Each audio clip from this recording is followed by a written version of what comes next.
This is DeneenTB, your clarity coach. Will you join me today as we talk about Priscilla and the importance of relationships in our business? Priscilla is one of my favorite characters from the Bible because she lived in the time of the early church. And actually Priscilla, and her husband Aquila were kind of the power couple when it came to being leaders in the early church. You see, Priscilla and her husband were Roman Jews who had been displaced out of Rome and now were living in the city of Corinth. They had a great profession. They were tent makers. Now, tent makers back then didn't just mean they made tents, they also made leather goods. So they were in a pretty, I would say, seedy area because they lived in Corinth, which was a port city. It had ports on both sides, and it was known for commerce. It was known for business. It was not known for God. So imagine Paul's surprise on his missionary journey to Corinth when he meets these two wonderful people. They formed a relationship very quickly because guess what? Paul also was a tent maker. So they started their relationship in a business sense because Paul was still in the place where he was needing to make money to do his missionary journeys, and Priscilla and Aquila became fast friends. I think it's important we remember that we need to have relationships for our business that support and encourage us, especially as believers in Jesus. We need to have those people around us that are like-minded, that can help us when we get stuck and can encourage us when we need encouraging. And that's what Priscilla and Aquila did for Paul, and that's what Paul did for the couple. I know that Priscilla was really good at building relationships, and we see that throughout her story because they start to invite people in to hear what Paul is teaching about Christ, and she's not afraid. And you know, they're mentioned 6 times in the Bible, Priscilla and Aquila together. They're always together, so they were a couple who worked together and did ministry together.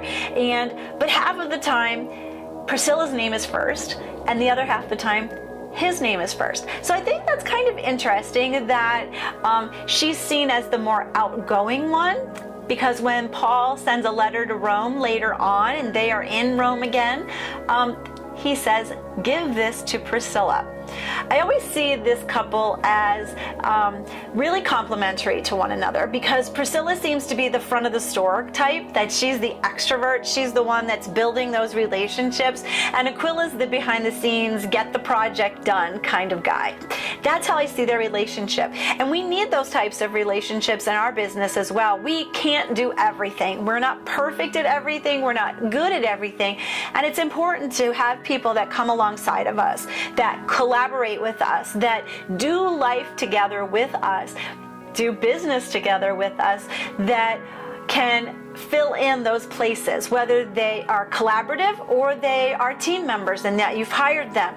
Either way, we need those people in our life. I love that Priscilla is strong-minded. I love that she is enthusiastic about everything that she does. She does everything for the Lord. And I love that she's loyal. She's loyal to Paul. She's loyal to the early church growth. She's loyal to her husband. She's loyal to the business that they're in. And using that, and using her marketplace position to really share Christ with others. We see when they move off into Ephesus that she really becomes a mentor. She becomes a mentor to Timothy, who's the young preacher that Paul brings into the fold, and even Apollos, who is preaching about John the Baptist and his salvation.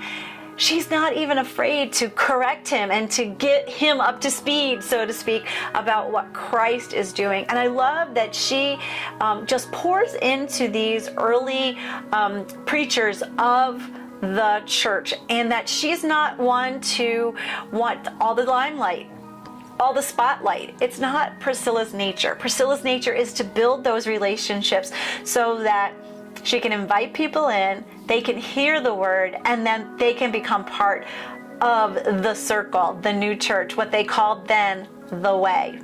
So when we're talking about relationships and we're talking about building relationships, we want those relationships that are Christ-centered and focused to help encourage us.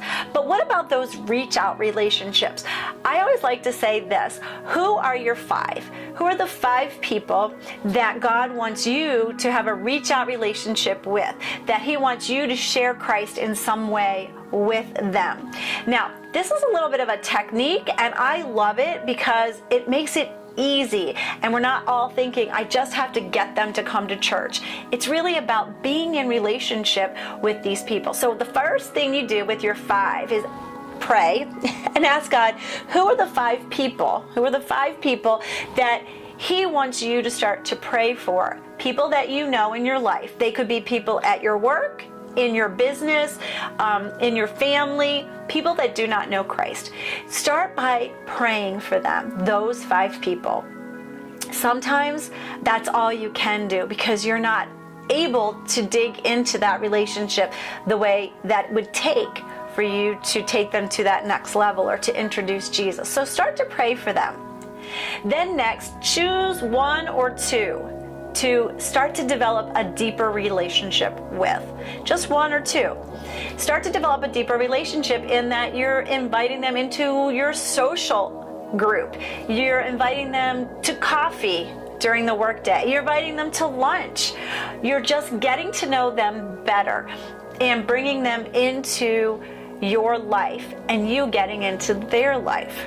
By doing this, it will get messy, but I promise that it will be worth it. By getting into their life and showing them that you care about them first, then that gives you that credibility when you are ready and they're ready to share Christ, that they'll accept it more. You may not ever see them come to Christ, but you'll be part of their journey.